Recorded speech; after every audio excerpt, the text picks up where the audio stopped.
Hey, Shelley, thank you for joining me today. I appreciate it. Absolutely. I'm glad to be here. Awesome. So, in a few minutes, just tell me about yourself and what you do. All right. So I'm Shelley Jeffcoat. I own a company called LCM Group, and I own the brand called Pi. Pi stands for Proud, Inspired, Empowered. So that is what I do as an entrepreneur.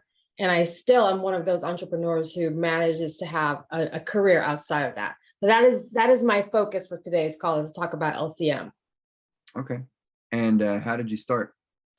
So the interesting thing about LCM is, so around last year, I wanted to find a way to help my daughter. I have a teen daughter, she's 13, and within her circle of friends, there was a lot of depression and just some crazy situations that were happening within that space.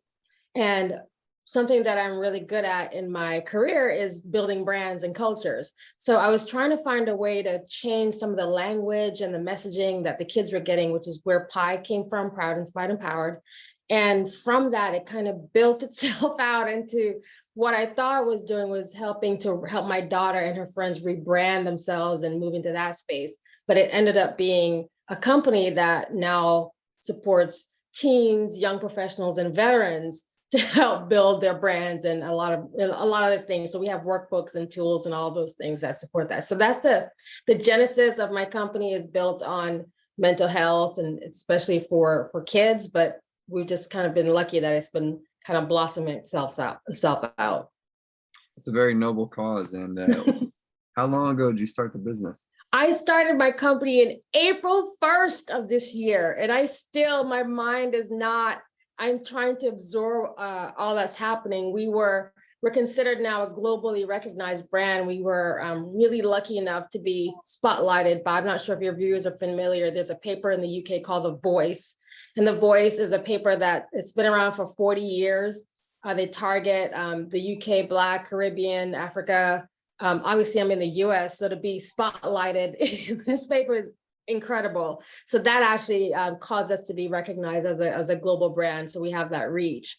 So we've just, like I said, it's hard to explain how things have kind of taken off, but I think it's because the focus of this whole organization is serving others. And there's a running joke now that I heard some of my competitors were saying that I'm kind of low budget. So there's a running joke now that I say, fine, I'm the Walmart of personal brand, because I want to make it accessible and affordable to everybody. So yes, that's who we are. Yeah, you turned it around on them. Yes, absolutely. A lot of self-help apps or websites that I've seen, or services, they're very expensive. Yes. I mean, and that's the other thing. It's like, you want to offer people a way to kind of build themselves up, but then if you make it inaccessible, then what's the point?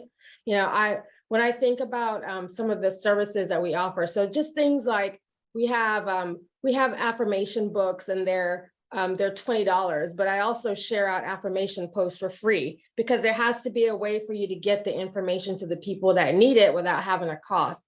What it also does is it helps us to build what I call the Pi community, so that those same folks who I'm reaching out to and sharing some of this messaging, maybe they'll be customers one day, maybe they'll refer us to somebody else, right? Same thing with our merchandise. Within our merchandise, we have a line called My Life Has Purpose, Pi Life. So that was actually another one that was intended for veterans, right? That's why I created my Life Has Purpose. But even with that is fine. If you can't afford that, then you can go to our site and you can get some really cool downloads for free. And that way you're becoming a part of this community, and you're getting access to what you need. Same thing with our teachable courses. They're 10 minutes, 6 strategies for 20 or $30. Okay, that's an investment. That's way better than going on to LinkedIn and having to pay $5,000 for a beautiful photo. So It's just about, how do you get what people need into the hands of the people who need it. And again, that's why I'm really happy to I'll be the Walmart of personal brand and keep growing this business out. That's wonderful. So how fast did your business grow? It's hard to quantify, because I think one of the things as an entrepreneur, what I'm trying to make sure I'm clear on is how I measure success. So some of the things that that I'm looking at is the standard metrics. Obviously, it's important to have profit and measuring the books that way. But I'm also looking at the reach. I'm also considering referrals. We also have a live show. So twice a week we do a show on Tuesday. We call it Tipsy Tuesday. We have a show on Thursdays for the teen audience, and that's Teen Thursday. It's actually co-hosted by my daughter. And so one of the measurements I looked at, we launched these shows in June. It was actually a bet. Okay. So because I have folks in my life, like, I never come on camera. I'm the person who kind of, the person behind the scenes, and I had to switch that up. And so it was a bet that, why don't you come out front, right? So I did. So we launched this in June, and I didn't realize the impact. Now we're looking at, like, our bookings are all the way out to January, and I have leaders who are asking to join our lives. And I joke again with people, I'm like, we don't have that many subscribers. Why would you want to join this platform? Why do you want to come here? I think what it is that we're giving people a chance to talk about what they do in their daily lives, and we're spotlighting what's best about them, and people feel good after they leave. And we kind of plant the seed about pie, and then they move on and take it on. So that to me is a measure of success. Obviously I have to look at return customers and all of the, again, traditional metrics, but there are other things that I'm able to do now in terms of reaching in and giving back into the communities that I'm trying to access, and we'll just kind of keep building it from there. Awesome. So what accomplishments are you most proud of within your business? I think it's I think it's the community that's being built. It's one of those things that's unexpected. I honestly thought that this journey was going to be a solo one. I really thought I was going to be, by myself, trying to figure out how this was going to happen. And quite frankly, I can say that I do have a lot more support than it's just incredible. So I think also it's because people understand the heart of why I'm doing what I'm doing. This is a for-profit business.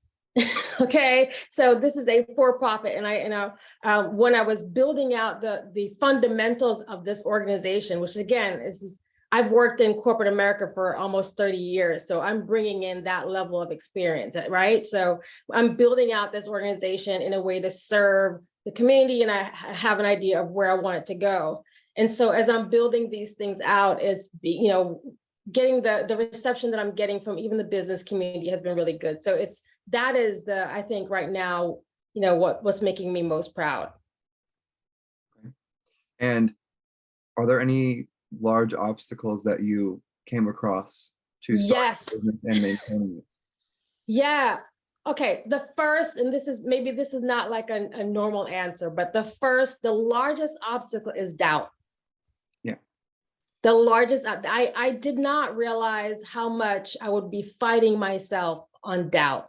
I knew in my gut that I was doing the right thing. I think if you're an entrepreneur, it's different from being a business owner, meaning, you can stand up a brick and mortar, you can sell some wonderful tchotchkes, and that's it for you. As an entrepreneur, we tend to think about these grandiose problems that we want to solve. And sometimes it's hard to translate that dream into reality, right? And so you get hit with all these, these doubts of, am I sure? Am I hearing this right? I'm a person, I'm up at between 3 and 4 a.m. and I get the most incredible influx of inspirational ideas, and I'm jotting them down. I'm looking around my office now, and I literally have all these different boards with things that months ago in February I wrote down, and I had a guesstimate that it would happen. And then to see things like, oh my God, we actually launched, like I actually created a Teachable course.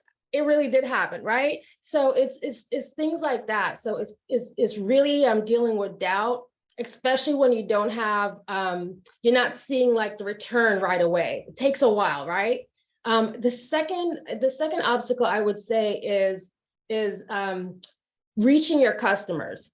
So, and maybe this is patience. So maybe the first one is doubt, the second one is patience, right? So when I think about what I'm trying to do within the first year of my business, I call it just planting seeds. So whenever people ask me what's going on right now, I'm planting seeds. Next year, I'm watering the garden. After that is harvest.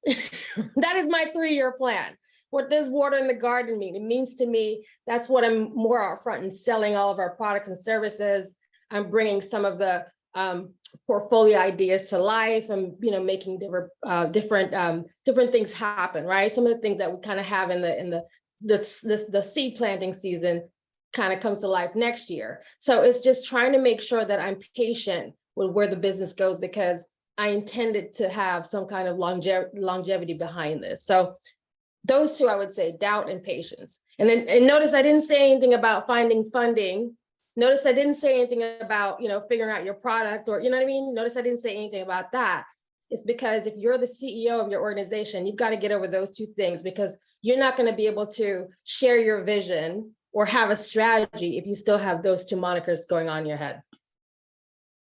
So your wisdom that you're sharing with the people on your through your service, Yes. obviously wisdom comes through going through hardship. Yes. Where did you acquire what events cause you to acquire the things that you're sharing to others? I think it's life. So listen, I'm over 50.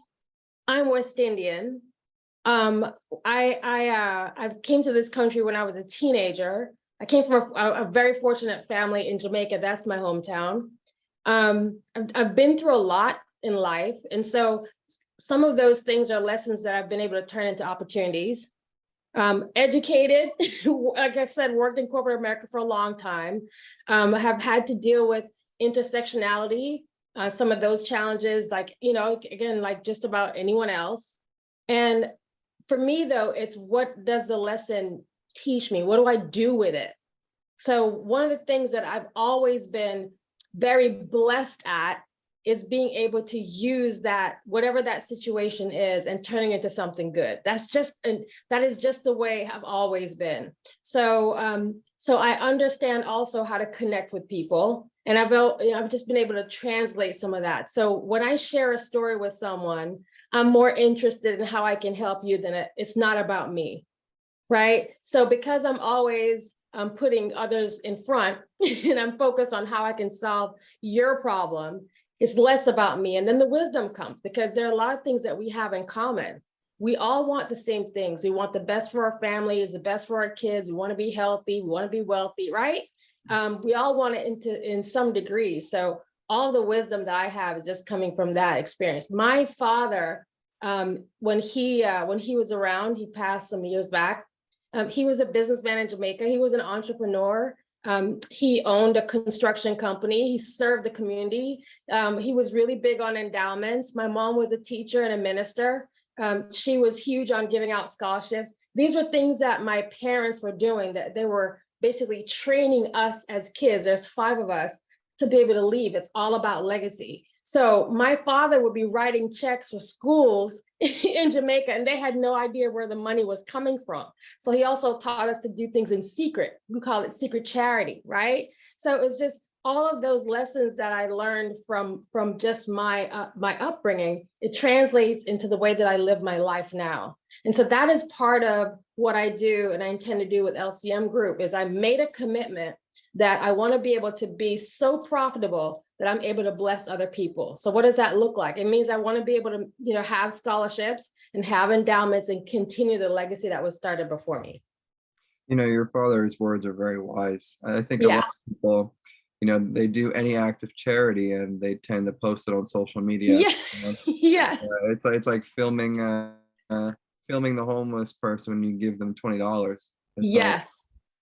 That I can't. There's something that rustles my foot. I was talking to another gentleman who runs a nonprofit organization and is very, very successful at running this organization, because he feeds it through his for-profit business, right? So he's like, I'm not asking anyone for money because this is something I'm doing. But we were talking about what was happening on LinkedIn, especially, where I go on LinkedIn, sometimes I just go nuts on there, because all of these Instagram ready posts where you have people just performing, it's all performative. So, when someone's on there, and they could be very successful, financially, right? But if they're on there and it's all about them, every post is about look at me, it's a long post, and all of those like I call them like some of them are like triggered posts where they want you to respond in a certain way or say, oh, we're just so proud of you, etc. It sets me on the total opposite way because I'm just seeing you. And so for me, I don't even want people to see me as a person. I just want them to see a company that's helping. That's it.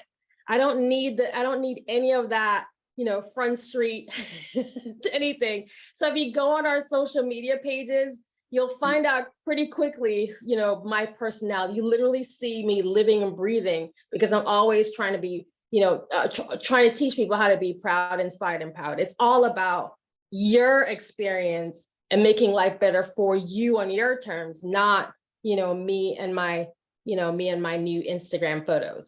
Yeah. Instagram is and all those social media, I find them to be a huge distraction.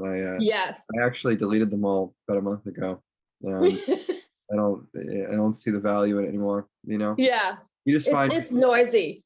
you just find yourself getting caught scrolling for hours. Yes. The crazy thing is my customers. So when I think about like the way that I'm approaching social media, and this is a new thing for me. So the social media strategy that I have, that's a part of watering the garden. That's day 2, right? Part 2. And our strategy for that, again, it goes back to building the community. So what are some of the things that we started doing so far? Well, guess what? Monday, Wednesday, and Friday, we put out a post. On Monday, we urge people to tag and share someone you're proud of. Wednesday, someone you're inspired by. Friday, someone you're empowered by. I don't want to hear about how much food you ate. You know what I mean? It's like, to me, it's like, it's changing the narrative of, what we want to see in our customers, what has some more legs to it, rather than like, what's the latest thing, you know what I mean? Things like that. So we're really going after, what's important to people. What do you think is most important to you? How are you unique? And really reflecting that, giving them the tools to help them reflect that. Right. And what's one of the biggest business insights or financial lessons you have for someone starting their own business? You must have a budget. you must have so back in the day, when you start a business, you'd be told you must have a business plan. And even the business plan was scaled down. I think nowadays you just put something on a 1-page PowerPoint and that's your business plan, which is fine. But you do have to have a budget. I do believe in forecasting that creates discipline. The other thing is, when you start making money, don't just start spending it. Your money goes back into your business. I have no intention of paying myself. So when I get to a certain point financially in terms of profit and revenue, then I'll know to leave my day job. This is one of those things that I see people do this all the time, is that they will leave the day job to go take on the entrepreneur role 100%, but they hadn't even saved 6 months or 1 year salary, right? They're going to be time periods, that flux period where, what happens when you don't have orders come in for a couple of months, or what happens when you have to pick up expenses for a different project or things like that. You need to be financially sound. The other thing is, I am not a fan of borrowing money because I don't want to owe anybody anything. So I have to figure out, what is my strategy then to build up revenue? How do I, see ROI on everything that I'm doing, so that I can do that without, depending on or owing someone else. So you got to figure out, like, how are you going to finance your business? How are you going to manage your own expenses? Because you still got to eat, right? And make sure you get a good tax attorney at some point. Yeah. Yeah. And what's an important realization you made that within your business and being an entrepreneur that spurred you forward? Oh man. So you remember I talked about doubt. So for me, what's happened is, every single time, now I am a very spiritual person, so I don't know if you're if you guys that are watching or listening, this might not be your tea, but this is what works for me. Okay. So every single time though, I've had a season of doubt. Season for me could be like 15 minutes. All right. It feels like forever, but it's like 15 minutes. But whenever that happens, it has always happened like shortly after that I have something that confirmed I was doing the right thing. Always happened that I've confirmed. So for example, I had this one might have been a longer one, but I had this idea at the beginning of part June or so, and I have it on my board, and I left it on the board because I thought this is the dumbest idea. Like literally, this is the dumbest idea. Who would do this? Who would want to do this in their business? But I left it on the board because I understand now that when some of these ideas come up, it's because it's supposed to be there. So I left it on the board, and I was having a conversation with someone the other day who is potentially going to be working for us soon. And so there was a voice that came that said, tell her about this thing. And I was like, I can't. If I tell her, she's going to think I'm nuts and she's never going to deal with me again, right? Who wants to talk to a CEO who's like throwing out these crazy ideas? I pitched it to her, and within like two minutes, I saw her face light up, and I said, that's it. I was on point. I was right. I got it, right? What it was is just, again, owning those things, owning those ideas, but those confirmations when they show up, and they have to be, I call them verifiable resources. I don't ask, like, for example, my husband is the COO of my company, so I have to run some things through him, but there's some ideas that I would never float to him because he's not a creative. Right, it'll just get shut down. He's an old military guy, so it's not going to happen. So I'm conscious of what it, where to go, what resources, who to talk to, all that stuff. But that I would say is, yeah, when those confirmations come, and in your gut when you're doing the right thing for the customer. So I don't ask like, is this something that I want? I would say, let me think about Ian. Would Ian pay for this? Right? That's the way I think about all of and everything that I do. Would you pay for this? And then when I pitched it to this person, I said, hey, I got this idea. Is this something you would buy? You think there's a need for that in the market? Because I'm not seeing it. What do you think? And it was like, oh my gosh, that's perfect. So then I know, okay, I build a strategy to support it. That's the reason why you're so successful so quickly. You can put yourself in other people's shoes and you put them first. Yes. Yeah, that's really valuable. Absolutely. What legacy do you want to leave behind? So I told my daughter that in 15 years, this is going to be, and now here's what I want to make sure, guys, listen, if you're going to be an entrepreneur, don't be afraid to say the numbers where you want to be. I'm really big on speaking things into existence. So I tell my daughter that in 15 years, this is a multi-million-dollar business by next year. That's what I say out loud. Okay. So that's what I put out in the universe. But for her, it's, I'm retiring in 15 years. I know the amount that I'm going to leave for you because that's what we're working towards. It is then up to you to make sure that not just your children, but your children's children are covered. So for my daughter, who is 13, it's everything that I can do to educate her, obviously including college education, go Penn State, right? Yeah. Including college educated, so that she can carry that on. I want her to learn business. The reason she's on those teen live episodes is so that she can build up her confidence. She suffered a really tough time last year with depression. Like I said, I started this because of my daughter. It literally is for her. So everything that I do with her is getting her trained up to, be a leader. That's what it is. So that's my legacy. It really is her and the millions of kids that I know who are going to be positively impacted and influenced through our company. Everything that we can do to be a blessing to millions of kids, that's what I want. So that's the legacy we're going towards. You're a wonderful mother for doing that. Thank you. Yeah, she seems like she's in good hands. Yeah. Great hands. Yeah, teenagers, really, we go through that very. Yes. It's very interesting. Some of the guests we've had on the show, and again, here's where, when you allow people to come into your life, everybody that has been on our live show, we have an after show, and I tell every one of them that, you changed our life by being here, and they really have. So it's just really good to see the impact that we're making on their lives, but it's amazing what's coming our way. Yeah. And what causes do you care about the most within? Oh my gosh. So this is where you guys can help me, because I am I'm like, I want to help everyone, but specifically first for veterans, there's an organization called Stop Soldier Suicide. We're actually going to have them join one of our lives in November, or December. I'm sorry, I wanted to get them before the Christmas holiday, for obvious reasons. That's just that height of the season. So that's a cause.